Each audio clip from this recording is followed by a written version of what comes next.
Two-time world champion, Demetrious Johnson. You're listening to the MIGHTYcast. What's going on, ladies and gentlemen? Welcome to another episode of MIGHTYcast. And ladies and gentlemen, it is a Halloween special. You have me as the Joker, my good friend Michael Wonsover as Michael. What are you right now? You Lucha. What are you? Yeah, so I'm gonna maybe I'll stand up so that we can better see this. We got the Rey Mysterio mask. Got to represent Rey Mysterio, but then we got Macho Man robe. Yeah, I'm gonna flex in the camera right now. There you go. Yeah, and then we have our special guest. He needs no introduction, but I'm gonna give him one anyways. UGK, the former Bellator champion and the former UFC champion. This man is fighting Bodog, Dream, won championship, and now he's fighting in bare knuckle fighting. Ladies and gentlemen, can you give a big warm welcome to my good friend Eddie Alvarez? My man Eddie, how you doing, brother? Appreciate you coming on the podcast. How you doing today, baby? What's up, Mighty? I appreciate the call, man. Anything for you, my man. You know that. I appreciate that. I love the costume, by the way. I mean, you guys went with the wrestling. You went with the Joker. I mean, kind of an epic little thing. I wish I had a preemptive warning, but I'd have came with something nice. But I'm an Eagles fan today. Hey, you showing up is just more than enough for us, man. Eddie, damn, I mean, where do we start? Now, you have fought for every promotion in mixed martial arts. Then you go off and you turn into bare knuckle fighting. When that happened, you know the first thing I said? I was like, nothing really gets me up. Nothing really gets me hard anymore besides my wife, right? I'm sitting there and I'm eating breakfast. I'm like, whoa, what the is this? Chad Mendes versus Eddie Alvarez, bare knuckle fighting? Are you kidding me? I think I text you immediately. I'm like, dude, what the is this? You go, yeah, man, I'm going to bare knuckle fighting. What was it that made you think to go to bare knuckle fighting? Like, what the hell was it? I spoke to these guys for the last 3-4 years, just kind of shooting the shit, congratulating them on their momentum, their successes, stuff like that, and they're Philly guys. So I'm close enough with them where we could text and call and stuff like that. So at first I was like, no way, that ain't happening. I said, I'll strip, but I ain't going full nude. I ain't showing my butthole, that was kind of where my mind was at in the beginning. But then we started talking about, and then I started to dive into the actual sport. And I'm like, you know what? Let me train it for a couple days, train it for a week or two on what I would do if I was getting ready for a bare knuckle fight. And then I started training it and I found myself like crazy intrigued because boxing was always my favorite thing to train, boxing. Mm-hmm. It's kind of the easiest of all of them, So it was one of my favorite things to train. I was kind of more intrigued and curious about boxing than I was anything else, jiu-jitsu, wrestling, or anything else. So that was one. And then I'm like, man, these fights are 10 minutes. The title fights are 10 minutes long. That's it. 5 2-minute rounds. And I'm like, that's a sprint. That's kind of my pace. That's exactly how I fight and what I love to do. So the more I learned about the sport and kind of dove into it and gave it a better look, I'm like, this is kind of what I do. It's what I'd be really good at if they just cut all the other rules out. So then I called him up and the check was right, the money was right, and kind of we made it work. And they had an opponent that I knew fans would get excited about. I'm like, I wasn't gonna fight anyone. I didn't want to say any names, but they threw other names out there, and I was just like, no one's gonna care about that guy, or no one's going to give a shit about that guy. It had to be the right opponent, the right guy. And just like a Mike Perry, like it's got to be the right guy or else I'll do real estate. I'll go do something else. I don't. No, and sorry to interrupt you, DJ, but DJ and I have fun on this show whenever Mike Perry's brought up because we see him and he's a guy who, he had a successful UFC career, but when you put him in bare knuckle boxing, he's like the Muhammad Ali of that sport. What is it about Mike Perry where you take this guy, you put him in bare knuckle boxing, and like this guy's piecing up MVP, Luke Rockhold. What is it about Mike Perry? It's just like we say it all the time in fighting. Styles make matchups, and if you can cut out the other 4 or 5 styles and just make a fight about your style, then you can beat most of the guys you fight. And I think he's cut all the fat. He's cut out the kicking. He's cut out the wrestling, the jiu-jitsu, everything he's not really that great at or care about. And he's brought the sport to him, to where he's good, all his kind of points. So same thing I was saying, like the more I trained for this, the more I realized this is kind of my style and what I'm good at and how I beat guys. So Mike's the same way. If you cut out the kicks and all that other shit, most of his fights are won by fighting this way, Yeah, that's true. How's the training camp for, bare knuckle fighting? Like you're not doing the wrestling, you're not doing the jiu-jitsu, you're not kneeing, you're not kicking, you're not clinching or wrestling. How's your body holding up imagine during all this that. training camp? Wrestling, number one, is a number one injury. If anybody did mixed martial arts for a certain amount of years, they'll know all their injuries, mostly 80-90% of them come from wrestling. So if you cut out wrestling, you're going to cut out most of your injury, and you're going to prevent most of your injury and make it to most of your fights. Look at John Jones. What happened this weekend happened from wrestling, and the list goes on and on. Exactly. Then you cut out kicks. Lot of injuries from kicks. Tons of injuries from kicks. So you're cutting out the main 2 sources of injury and the question marks and insurance that we have, whether we're going to make it to the fight or not. And now we're training all the stuff that, is a little more liable, like get you to the fight. So that, I don't know, man. This is a sprint. It's not a marathon. There's no feeling out. Bare knuckle is full on. You get on that line, you're like, woo!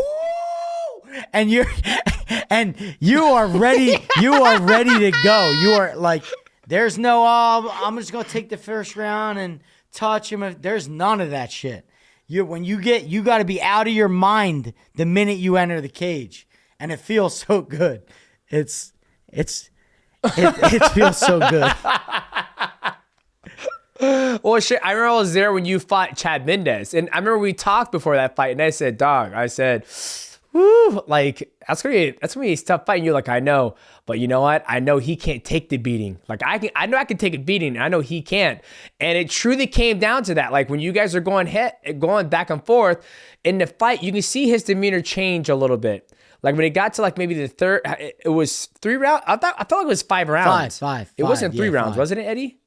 Yeah, it was 5 rounds. I felt once it got to the end of the third and started beginning of the fourth, you can see a demeanor change in Chad Mendes. Because I remember he retired from mixed martial arts. He goes, I'm done with it. I'm over it. And then he went to bare knuckle fighting. He did a couple one-offs. And then when he fought you, I remember seeing the same demeanor change when he fought Alex Volkanovski in the UFC. Where he was like, I'm done. I've taken enough damage. When you guys are going at it, I can see from the crowd, I was like, ooh. And Chad is an absolute beast. Great combinations, very fast, very good boxing. But for you to do that Chad Mendes in bare knuckle fighting, to see the demeanor change right there and then, I was like, okay, Eddie's got it. Eddie's home. Eddie's crazy. He loves to fight. Oh my God. But I was just shocked to see you did it. Then you go off and now you're about to fight Mike Perry. I think with bare knuckle, and I think this is with any fight, right? I think during any fight, for me personally, I kind of submit before the fight happens. And I think a lot of guys don't do that. A lot of guys are still attached to their 2 good eyes or their 2 good hands or an injury or this and that.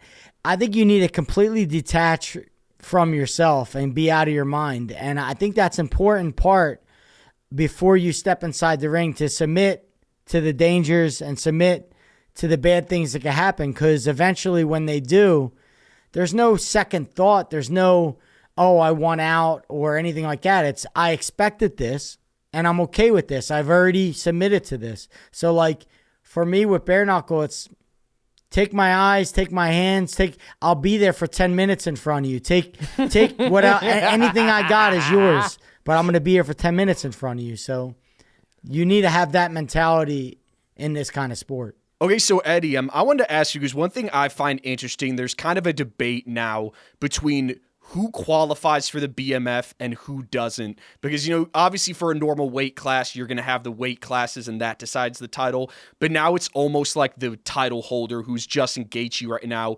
He's the one who kind of gets to decide who is BMF, who's actually the baddest motherfucker. What's your take on that BMF title? Being someone yourself where I would think with the fights that you've had, you definitely qualify for that BMF title. So what's your take on that title and some of the guys who are considered BMFs? I just think that title is it's more about making yourself vulnerable to the crowd. Like a lot of guys like Justin, myself, I think I'm not so much worried about winning. I'm worried about doing like maximum amount of damage. And a lot of times that means making yourself vulnerable and probably putting yourself out there to lose.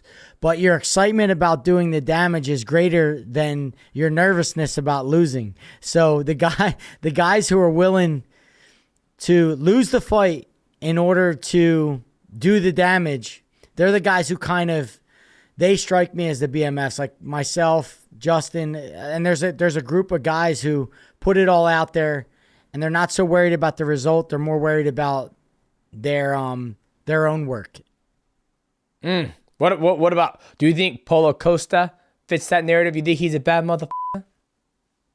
Costa, I wouldn't say so. No, I wouldn't say. I don't think. I don't know if he has the gas tank to be a bad motherfucker. You can't have bad cardio and be a bad motherfucker.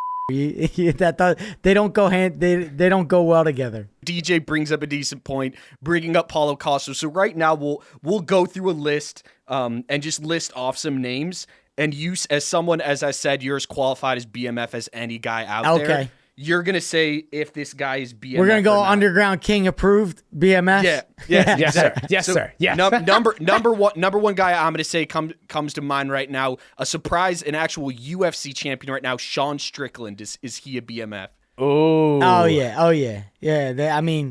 That fits the mold. He'll throw it out there, and he did it against Pierre. He'll bang with the best of them. He'll get dropped, but he'll fight the same style the next fight. Love it. Yeah, then I think I already know your answer for this one, but Max Holloway, what are your thoughts on him? Oh yeah, Max is that guy. He's gonna point to the center and swing away. That's what I'm saying. It's about being vulnerable to lose and not worry about the result, but worry about your own work. That's the beauty in it. And what about this? I already know this man is, but I want to get the UGK Underground King approval. What about Rodtang? Is he a bad motherfucker? Oh shit, Rodtang. Yeah. I'm gonna get a bunch of yeses, but Rodtang, he throws his chin out there. I don't know if I haven't personally seen him get dropped, but he'll throw his chin out there to anyone. He'll take one and give one all day. This one I could see being a little bit divisive. Colby Covington. Ooh. I wouldn't. So I would say there's been fights. He's had fights, like maybe some glimpses of BMF, but typically I wouldn't call his style a BMF style. He's too tactical. He's a little bit more too intelligent to be a BMF, but I've seen fights where he has put it all out there in his fights with Kamaru and things like that. So I respect him, respect his tenacity, but I wouldn't put him in the BMF title, no. How about Kevin Holland, the big mouth? No, I wouldn't. No. I'm surprised by that. No, I like what he does, but the vulnerability isn't there. He keeps guy at the end of his stuff. He's not digging in there and trying to always go for the finish. I feel like he's a little bit too tactical to be a BMF. Well, I'll go ahead and tell you guys right now, my black ass is not a bad motherfucker. My hands are too soft. I'm too burnable. I'm too weak. I'm too brittle. I try to get in and out of there as fast as I can, boys. But you are the GOAT, so that's okay. You're the GOAT, dog, so that's okay. No, and we'll leave it for the most important one. Mike Perry. Do you think he's a BMF? Yeah, I think he's a BMF. I'm not gonna hate on him. I'm fighting him next, but he's a bad motherfucker. He puts it out there. He swings for the fences, and he takes it and gives it. So he's for the crowd. Ladies and gentlemen, this video is sponsored by G Fuel. Now, G Fuel has its Halloween BOGO sale going on right now. And that sale is going on from now to November 2nd. Make sure you check out the Resident Evil 4 Las Plagas flavor. And also the Nightmare on Elm Street Demon flavor. Michael, didn't they send you some stuff? Oh, yeah, man. G Fuel hooked me up big time. I got this goodie box right here. I mean, they just all this stuff here. I got a bunch of shirts. Take a look right here. Bunch of shirts. I got G Fuel hooked me up. Look at this little box I got right here. Just look at this. And no, I love too. They gave me the shaker bottle. No, I mean what's crazy about G Fuel? They're more than just an energy drink. I got this energy formula that's really, really great too. This Sage mode. Just look how cool this looks. I want to make sure this baby's in focus. So no, they hooked me up. Thank you, G Fuel. And no, they helped me fuel this episode. I've been sipping this on this one right here. No, I know you really like the Mega Man. The Mega Man Blueberry Crush Slushy Crush. No, this is a really man. I'm sure this is what sucks about filming yourself. I'm struggling with this focus right here. Come on, focus on this cam for me. No, I can't get it to focus on the cam. But either way, no, they hooked me up big time. Thank you for G Fuel. And I want to say too, G Fuel. I was wearing that G Fuel hat in my infamous Sean O'Malley interview. So if you go take a look at Sean O'Malley's YouTube, I got my G Fuel hat on there. So thank you G Fuel for hooking up MIGHTYcast and sponsoring this show. And ladies and gentlemen, make sure you go to gfuel.com. Check out the Halloween BOGO sale. And when you make all your purchases on all their delicious Halloween flavor, make sure you use my promo code MIGHTY to save you on some delicious Halloween flavors. Enjoy the episode with Eddie Alvarez. You got a big fight coming up, but we'll get to that soon. I remember growing up watching mixed martial arts, and I think the first time I ever been exposed to your fighting style, or you just fighting, was in Bellator, where you and Michael Chandler will go back and forth in some absolute bangers. And then I saw you fight on a beach one time. I was like, this guy's on a beach fighting? What the hell is this? That was in Bodog, I believe. Yep. And then I saw you fighting in Dream. Like, you were going all over the world competing. And that's what I think makes you different from the average, today's mixed martial artist. Nowadays, you see a guy, they sign to UFC, won championship, Bellator, et cetera, and they stay there. But for you, you're kind of like the journeyman that's pretty much fought for every promotion. And I remember you said you wanted to be the first athlete to win a belt in every major promotion. You did Bellator, UFC, you came up short with one championship, but that's okay. Shit, you might be fighting Mike Perry. You're fighting Mike Perry. Is that for a belt? I mean, take from the beginning. How did you traverse over the mixed martial arts landscape? You know, how did it start, my friend? Tell me. Tell us. I started on the mean streets of Philadelphia, just fighting, really. I was getting in a lot of fights just with friends in Philadelphia. If you go out in the bars in Philadelphia on the weekends, you could always find yourself in something, especially if you're with a group of guys who kind of are about that. So I was getting in fights quite a bit as a young kid, around 18, fresh out of high school. And then mixed martial arts back in 2003, it wasn't really what it was today, but it was becoming a thing. George St. Pierre was around. A lot of these guys were around, and I was like, hey, let me give it a shot. I never lost a street fight, and I truly believed that I was the baddest motherfucker. I didn't think I could lose in a fight. I was delusional in a way where I didn't think anybody could beat me if I fought them. So I started training myself. I wrestled in high school, left wrestling in high school, and I joined a team called Fight Factory. Small little team, maybe a 800 square foot, 1,000 square foot gym with like 6, 7 guys. And we just got after it, man. I was obsessed with learning the art part of fighting, the martial arts part of fighting. I got obsessed with it. And that was the beginning of my journey into mixed martial arts. Yeah, Eddie, and one follow-up there. So I don't know if you've seen Demetrious and his content at all, but he does a lot of street beefs, breaking down some street fights. Do we have any? Are any of your street fights that you had in the past on film? Because I would, first of all, I'd love to see them, and I'd love DJ to break them down. I honestly, I would love for them to be, but it'd be against the whole rule, bro. It'd be like telling on myself. No, these cannot be videoed or out of court of case. So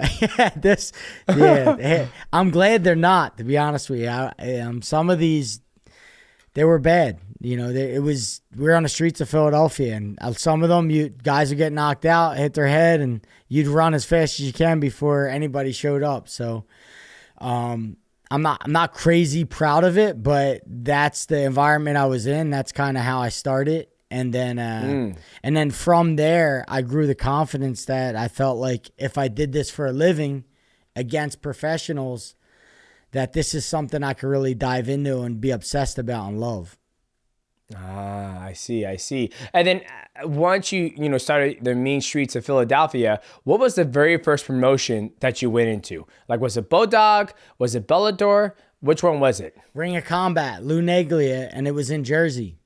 And I had a reputation from high school wrestling and just from fighting on the streets. So everybody from Philadelphia, I sold a lot of tickets very early in my career. I'd sell, my first fight, maybe 100, and then 200, 300, 600, 700, 1,000 tickets. So I was like a promoter's wet dream. Like on a local scene, I'd be splitting up. I'd bring a bag of $75,000 in cash to a promoter when I was only like 7 or 8 fights into my career, because of how many, friends, family, and the reputation I had in Philadelphia. So I would make a lot of money early on just because of the amount of people I was bringing to the fights.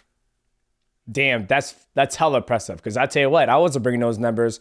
I was just knocking motherfuckers out. And then they gave me opportunity. I wasn't selling tickets like you were.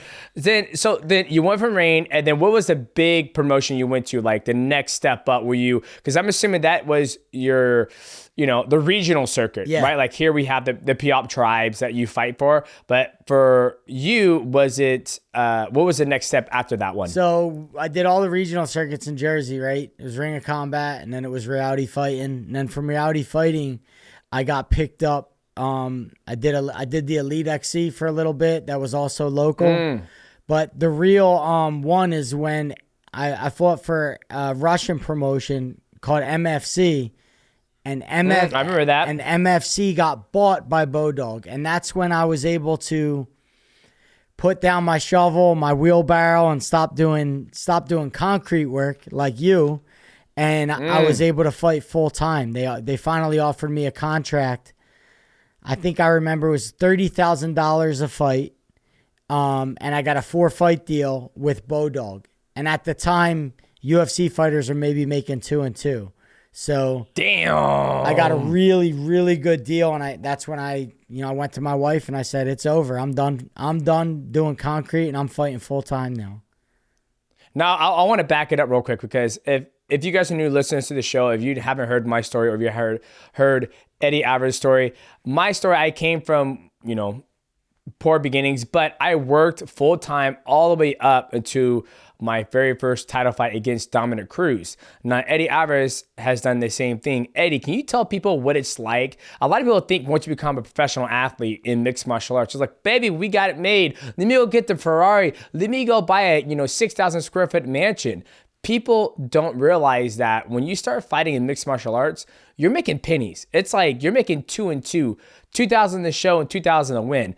If you win $4,000, shit, you probably got to pay your taxes, because you don't even make it on a tax scale. But can you go back and tell give us an insight of what it's like when you were working full time and then fighting as a professional in the regional circuit. Yeah, so the regional circuit, I mean, typically, you know, you're getting $1,000 here, $2,000 there. My full-time job doing concrete at the time was 40 grand a year, maybe 45 grand a year for the entire year. But I remember I'd wake up, my schedules, I'd wake up around 5:30. I'd be done work roughly. I'd be back at home around 3 o'clock. Had to get a quick shower. Jamie and little Eddie were home, so I, you know, say hi to my family. But I was quick out the door because there's only so many hours in a day. I had to get out the door, and I'd try to squeeze 2 practices in if I could, but a lot of times I could only get 1. And I was fighting for the dream, not for money. So, I mean, I had a vision, and it was much greater than the reality. So I was fighting for what was inside my head, not what my reality was. And as long as I stayed with a good imagination and kept that dream alive, like, I was willing to fight for that. I was willing to put in them hours, never say die, and just keep going until that sort of manifested. But the money itself, I tell people all the time, don't fight for money. Don't ever, if you're trying to make money, fighting's not the thing you want to get in. That should never be a reason, especially in the beginning. Like, that's not why you fight. You need to absolutely love and be passionate about it. Totally agree. I tell all the kids, they're like, man, I want to be a professional fighter. Mr. Johnson, I'm like, dog, you're doing the wrong sport. Do not get into mixed martial arts to make money. Don't get me wrong. Like, if you're super good and you're passionate about mixed martial arts and it takes you to that path to making a shitload of money, then that's just like the icing on the cake. Eventually, you do start to make good money if you become a world champion, you string together, you become popular or whatnot. But if you jump into a sport that says, man, I'm going to make a shitload of money, you're probably going to make more money working at McDonald's, because if you can't win a fight, or as Michael Bismuth says, if you can't fight your way out of a wet paper bag, you're doing the sport for the wrong reason. Now, I want to move forward. So you do Bodog fighting. Then after that, I'm assuming you said it got picked up by Bellator, correct? Yeah, Bodog fighting. In between that time, I had my first trip to Japan. I fought for the Yakuza. I fought for Mars.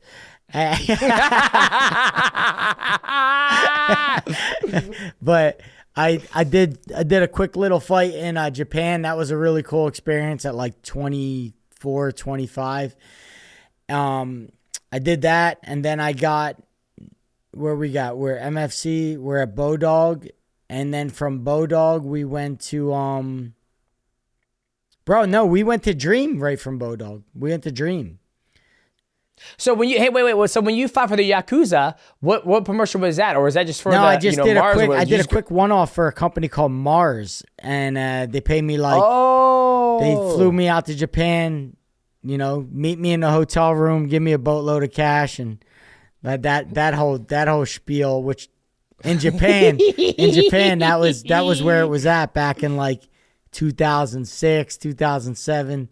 You would go out there, fight, and they would give you a brick of cash in a hotel room, bring home. That's so crazy. When you say 2003, I was still in high school. In 2004, 2005, I was still in high school.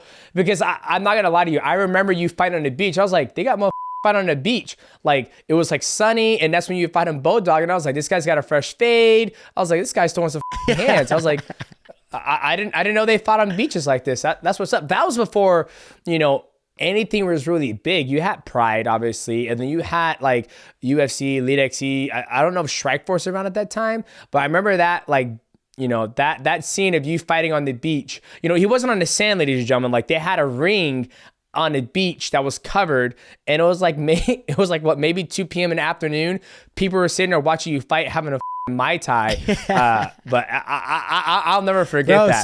So you fought for Mars Dream. So that beach scene was the first fight island. That was the real fight island. They flew us out 2 weeks before, and we trained on the beach, got ready for our fights, and we fought right there. There was no commission. I think I wore women's gloves. There was no athletic commission, nothing. And I'm like, just give me the smallest gloves you got. And I'm not wrapping my hands at all. So I think the paramedic was our taxi driver the next day. Oh my gosh. So you guys just do this. So pretty much this whole experience with Bodog on the beach was just thrown together. It was this billionaire who dumped a bunch of money, Calvin Air. He was an online gaming billionaire. And he's like, I want to start a fight promotion. So he overpaid a lot of fighters. It eventually went to zero, but before it went to zero, guys like me and Masvidal was in it. Trevor Prangley was in it. A lot of the old school fighters that you may know or some avid fight fans might know, they started there. Chael Sonnen was in it. We were all there. We were all started there. The Oregon gangster, of course, he was there. He's a Oregon gangster. Okay, now you're fought all around the world. I think your probably biggest promotions have been Bellator, UFC, and ONE. All right, let's talk about your Bellator days. You and the Michael Chandler battles. I mean, if you guys have not seen those fights, do yourself a favor, go on YouTube and type in Eddie versus Michael Chandler. They fought twice, and they were both f***ing bangers. Every single one, I'm like, you guys dropped each other, I don't know how many times in that fight, but you guys kept getting up, right? Like, I remember when I would talk to you, and I'm like, man, Eddie, man, you be taking the damage. You goes, you know what? I do take a lot of damage, and guess what? I can dish that shit back, and I usually end up winning when I dish it back. Guys, do yourself a favor, watch that fight. And what do you think about those battles that were so dope? Like, I know why they're dope, but what was about it that kept you getting back on your feet and taking it? Yeah, I just think it's like more of a will. I just have that dog. I say all the time, I got that dog in me. I don't like people getting violent with me and getting aggressive with me. I don't like normally if I fight, if a guy's a real elusive and kind of lets me lead the dance and stuff like that, you probably got a better shot at beating me if you do that. But guys who kind of get a little mean and get aggressive, they're the ones that kind of, I don't know if there's something in me or maybe I got some PTSD or I don't know. But something comes out and it just, I call it black bear, grizzly bear. Some fighters, if you get mean with them, like a black bear, you make a lot of noise, they run. And grizzlies, if you get real mean with a grizzly, it'll rip your face off, tear your genitals apart. Like, so, you gotta. So I'm more the grizzly, and I've fought a lot of black bears who thought they were grizzlies, but that's sort of that's just my style. And on top of that, I usually keep myself in really good shape so I can keep that pace up. And he was kind of my mirror image, almost the same size, same strength, speed, explosiveness, power, like. So I was kind of fighting myself. I was fighting the mirror of myself for a little bit until I had to figure him out. Yeah, those fights were sick. I love them. Yeah, I think some of them got I think it's up to like 17 million views on YouTube. I mean, some of our fights they're fun to watch. Yeah, and I was gonna follow up with Michael Chandler. How do you think because you're obviously someone who you fought Michael Chandler and you fought Conor McGregor. If that fight does happen, what are your expectations for that fight? Who do you see winning? I know Mike has the tools to win, but Mike doesn't use his full game, his whole game. He doesn't use the wrestling, which is kind of where he started and was his base coming into it. And I think a lot of guys in MMA, they lose their base, especially the wrestlers, because they're afraid of exhaustion in the later rounds. They like thinking too far ahead, so they don't use wrestling, which is the most exhausting art of them all. So they throw that away and they start just doing shit boxing. If they mix it up a little bit, they can really take a guy like Conor, a really good striker, and turn him into like a really bad striker if he gets his legs tired, his shoulders tired, and exhausted. So I think they're more worried about their own exhaustion, so they don't use their wrestling when they really should key in on their opponent's exhaustion if they do use it. So he has the tools to use it, but he just doesn't, and he hasn't. And I don't think he still will. I think if they fight, he's going to stand and bang and try to please the crowd, and I don't think that'll go well for him. Conor's very sneaky, very fast. His timing is impeccable. He's just an elite striker compared to Mike Chandler. I don't see Mike being able to deal with him standing up. So, and if I felt Mike was gonna do a wrestling strategy, I would say Mike can beat him, but I just don't think Mike will. Well, that's the term they use is don't lose what got you to the dance, right? You, like you said, you see a lot of people, they make it to the big promotions and they got there from the wrestling and mixing it up, wrestling, dictating the pace, using a little striking, but honestly, just wrestling people. Then when they get to the big show, they get, a couple of knockouts. Like, I'm a knockout artist. I'm a full-blown striker. Then they meet a legit striker, and next thing you know, they're on their back looking up their lights like, what the hell happened? So that term, never lose what got you to the dance. Two more things, and then I want to know a little bit more where we can watch that fight, the Bare Knuckle fight with you, Mike Perry. Okay, one of the things, Eddie, you have helped me so much in my career that you don't even know. One of the things that you helped me with is get over my first knockout loss against Adrian Moraes, because I remember you were there as well in Singapore, and I remember I was talking to you, shooting the shit, and you was like, dude, it's okay. I've been knocked out before. No, you've never been knocked out before, right? No, you haven't. You've been dropped. I've been right? I've been TKO'd. Same, yeah. TKO. Okay, same thing. But I remember you said, dude, it's all good. It happens. You're in a situation where you should have zipped when you should have went right, or you should have zapped when you should have went left.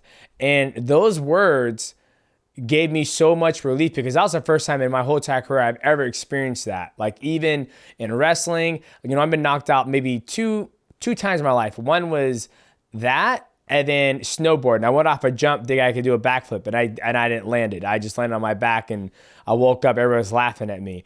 But those words you said to me meant so much. So I want to say thank you for being so kind and gracious when I was out, knocked the fuck out in Singapore. So thank you so much. Hell yeah. Now, another thing that you told me was when you sign a contract, you want to become a free agent as fast as possible. Do you remember when you told me that? Yep. You were like, dude, I'm a businessman. I signed a contract. I'm not a big fan of these 5, 8, 10 fight contract deals. I just want to do 2 fights and I want to be on my way. Can you explain to me why, you had that mindset? And when you told me that, it made me better myself, believe in my craft, believe in my brand. But where does that originate from? Where does that mindset where you're like, dude, you're happy with signing 1-fight deals with everybody? Tell me where that comes from. Well, number one, it's statistically known that people who leave jobs make more money over time. People who leave jobs and go to other corporations over time make much more money than people who stay at jobs for 30, 40 years straight. They're just valued differently. Number two, I peeped the game of the UFC. The UFC is the one who taught me this. They were the big boss. They made the most money. And I said, well, how do they operate? How does the UFC operate in their business dealings? And the truth was the UFC would get a deal with a platform, whether it was Spike, Fox, ESPN, you name it. They would make the most of that platform, own it, get all the fans and the audience, and then sign a deal with a different platform. So they went to the next girl. And then they would own that platform, crush it, not become champion, but do the numbers they're doing, continue to do well, and then move to ESPN. So it was Spike, and then Fox, and then ESPN. And then I'm like, wait a minute. They're never staying with the same company. And they're the big dog. They're the one making all the money. So I'm like, why would I operate any differently than the big dog? So I said, all right, I'm going to go to Bellator. I'm going to own the audience. I need to become the champion here. I need to own this audience. Now I take that audience and I take it with me to another platform. I go to the UFC. I become champion there. Okay, I own the audience here. Now I got to take them with me to another platform, the next highest paying platform. So the idea is to join a company, show ultimate value, as much value as you can put into that company, put into it. Own that audience and then move somewhere else who values you more than that company. UFC did it. Every fighter should do it. The the fighter shouldn't operate any differently. That's how I felt. And that always worked for me. So you're saying nowadays if a fighter, is undefeated as an amateur, gets the opportunity to fight for a big promotion, you're telling them that they should only sign a contract for 3 to 4 fights? What do you think is a good range of a fight contract? 2, 3, 4, 5? What do you think? Yeah, I think it depends on where you're at in your career. So like just starting. Oh, just starting. You just started. You just knocked out. You get your call from one championship, UFC, Bellator, Ryzen, the big promotions, and they're like, "Hey, we want to sign you for all right." 10 so fights. just starting, it's non-negotiable. You like if you can't have a seat at the table, you got to serve water. So right now you're at the serve and water level. You're probably going to sign a 6-fight deal, and then you got lucky if it wasn't 8 fights, right? Number one thing in that contract, you can't have right of first refusal. So like the biggest problem with these contracts is right of first refusal. When you're done them, when you're finished them, this promotion has the right to match anything on the outside. And that really dampens your free agency. So you need to cut out right of first refusal clause for the fighters and promoters. That way you can negotiate properly. But that kind of got me caught up with Bellator. That's why we sued each other, was the right of first refusal clause.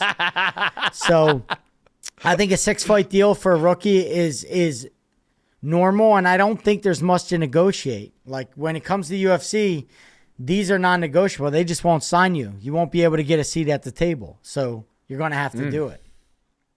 Gotcha. So work your way to the seat at the table is what you're saying. And then once you get to the table, then you like to dictate whether you're going to do a 2-fight deal, 3-fight deal, you become champion. Then it's pretty much open game from there, yeah, right? So if you can't get a seat at the table, serve water. So your first contract, you're going to be serving water.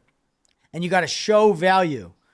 You got to go out there and put on. You got to knock people out. You got to be loud. You got to call people out. This is what you have to do to get people to know who you are. And once you show value, then you have something to negotiate. Before that, if you don't show value, you're nothing. You're just going to get the regular contract everyone else gets. So you got to build your brand. That's the biggest thing I learned. I remember when I was in the UFC, we would do the UFC Fighter Summit. And then I remember Dana White was saying, you guys have to make sure you guys build your brand so much. That way you can show your worth to the company you're going to be with. Right. And then now that, me and you both are at the tail ends of our career, I would say me be 37, you be 39, doing bare knuckle fighting. And that's still fucking very, very high explosive activity. Now I focus on building my brand as much as I can. That way, not just, one championship wants to be a part of me for my mixed martial arts, but also a part of my brand in the MIGHTYcast and the YouTube, et cetera, et cetera. That's one of the things I've learned from you. When you told me that, I think you told me that when we were in after I fought Latane. You're like, Doug, I'm trying to get out of this contract. I'm trying to get in a contract and get out as fast as I can because I believe in my brand and I know I want to fight for the biggest bidder, not the biggest promotion, the biggest bidder. Because you already fought for all the biggest promotion. Now you're fighting for the person going to pay you the most. And now, which is bare knuckle fighting, and you're fighting Mike Perry. When is that fight and where is that fight taking place, my friend? So December 2nd, Salt Lake City, Utah. It'll be at the Maverick Center, and it's going to be the main event that night. So tune in. It's going to be I'm so excited. All gas, no breaks, and I think it's for a belt. I think it's for the King of Violence. I think they're making a belt for it. Oh, God. So it's the BMF of bare knuckle FC. They're calling it the KOV, the King of Violence, and I was happy because I like that. Typically, when you put that on, like, I win belts. That's what I do. And Mike Perry doesn't. So I'm like, the fact that they put a belt on the line, I'm like, oh, this just made it perfect for me. I love that. King of Violence. That's so fucking dope. No, but before we let you go, what's your prediction of and expectations of that fight? Because as you said, with bare knuckle, it's crazy because you're taking away a lot of the aspect of combat sports. So of course there is a strategy, but what are your expectations going into a fight like this? Like what should the fans expect from the fireworks in this fight? Yeah, Mike's a big guy, swings heavy, but I mean, he's flat-footed. He's there. He's going to be in front of me. He's going to be swinging heavy shots. I'm going to be on. I'm going to be perfectly honest. I don't really have an expectation, and I don't care. I've done so much in my career. I don't give a. All I want to do is hurt. I want to hurt him. I want to hurt him badly. And whatever comes in between when we start and me hurting him, I don't really care. I might go down. I might get up. I might drop him. It's gonna be chaos, and that's the only thing I can predict is gonna be pure chaos. I have no other prediction for the fight. Well, I'll tell you what, I'm excited to watch it. I'm going to watch it. I'm going to break that fight down. Oh, I cannot wait. Eddie, thank you so much. You have the platform now. Where can we find you? How can we support you, my friend? The floor is yours, brother. I'm on Instagram at @eAlvarezFight, and Twitter, same thing, at @eAlvarezFight. And that's really it, man. We're here at the Park Studio, at the Bet Parks Studio, right here in my hometown in Pennsylvania. And, all your online betting, all that needs, you come to Bet Parks, we get it done. But that's where I'm at, man. I'm online. Come follow me. And Demetrious, you've been the GOAT. And maybe sometimes the most recognized guy isn't the greatest guy in the building. Isn't considered the greatest guy in the building, but you truly are the greatest. And whether you ever get the recognition or not, because whether you ever get it or not, doesn't matter. You're the greatest, and every fighter knows that. So I just want to let you know that in case you ever second guess yourself with all this social media and all the popularity going on. You're the GOAT, my friend. Hey, Eddie, I appreciate that, friend. Ladies and gentlemen, I hope you enjoyed this episode of the MIGHTYcast, a Halloween special. I am your host, along with my good friend Michael Wonsover as the Joker, and my good friend Michael Wonsover as Lucha Libre Wrestler. And we are out, boys.